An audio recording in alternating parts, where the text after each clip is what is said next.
I'm Bill with TANDEMKROSS, making good guns great. Before I get started, let me ask you to please like and share this video on whatever social media platform you found it on. Follow us if you're not already following us on Facebook, Instagram, Twitter, Parler, and MeWe. And if you're on YouTube, please click subscribe and the notification bell so that whenever we upload a new video, you'll find out right away. Now moving on.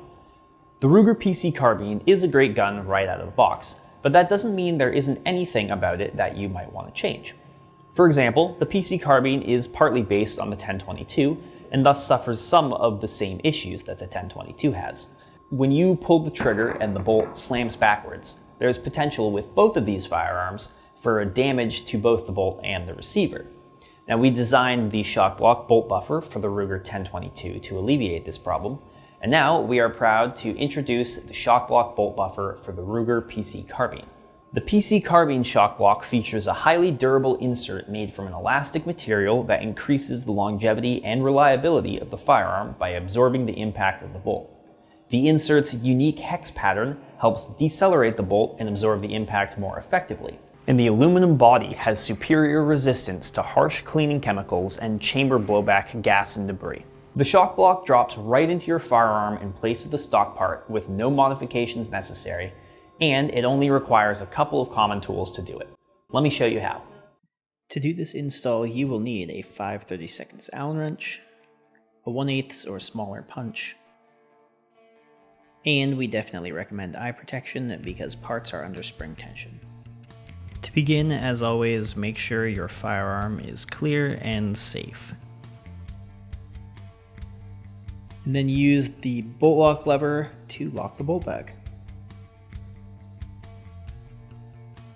If you pull this lever here at the base of the barrel forward and twist, you will be able to remove the barrel.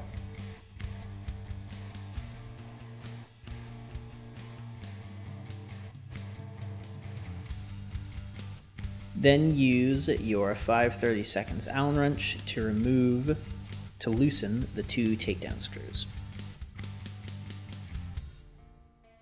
Because of my upriser chassis, I've got the extra step of removing this grip. You won't have to do this.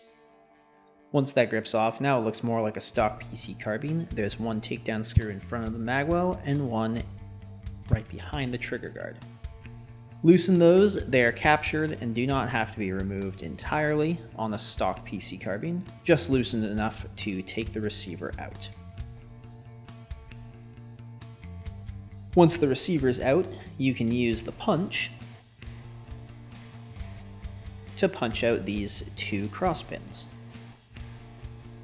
Before we go any further, you might want to make sure that your bolt is closed if it's still open.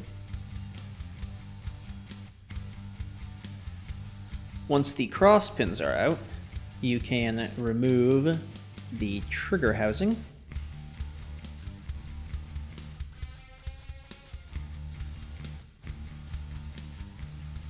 And remove any charging handles you might have installed.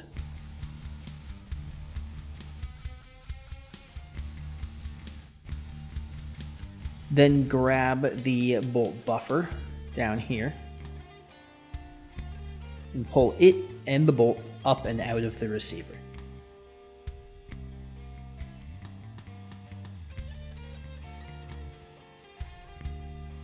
Slide the buffer and the spring rod out of the main part of the bolt.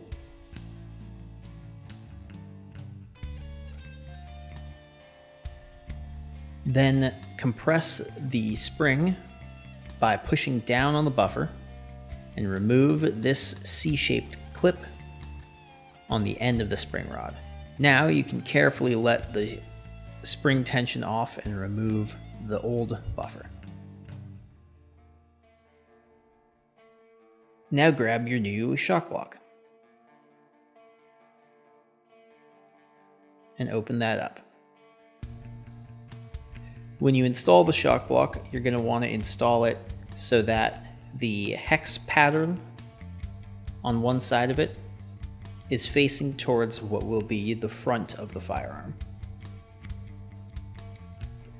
So compress the spring and put the end of the spring rod through the hole in the shock block.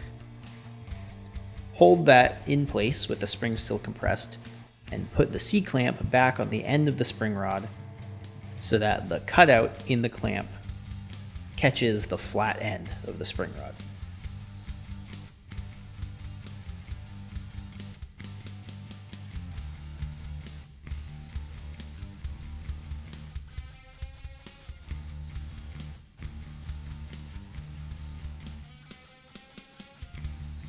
And now the spring tension will hold it all together.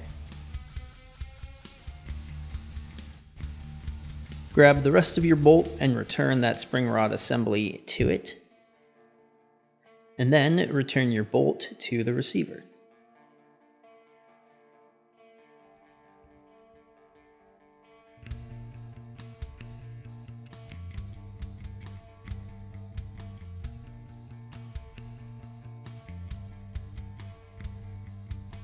Grab your trigger housing assembly and put that back in the receiver. Put the 2 cross pins back in their holes.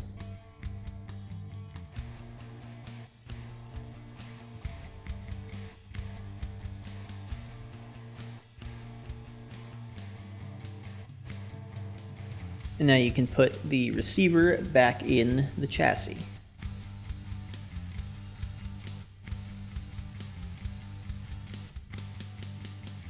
And screw your 2 retaining screws back down.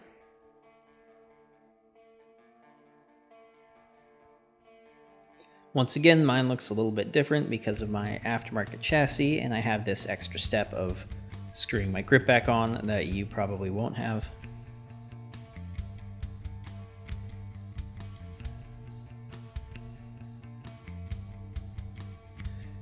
Once that's back together, you can reinstall any charging handles you might have had.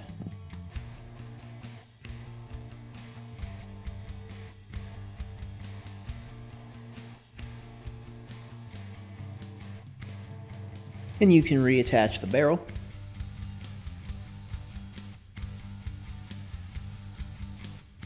Test and make sure that the bolt moves the way you expect it to, but as long as it does, then you're done. Thank you for watching. If you have any questions or suggestions about this video, be sure to let me know in the comment section, and don't forget to like, subscribe, and hit the notification bell so that whenever we upload a new video, you'll find out right away. You can also find us elsewhere on the internet like Facebook, Instagram, Twitter, Parler, and MeWe. And of course, you can find all of our products at www.tandemkross.com.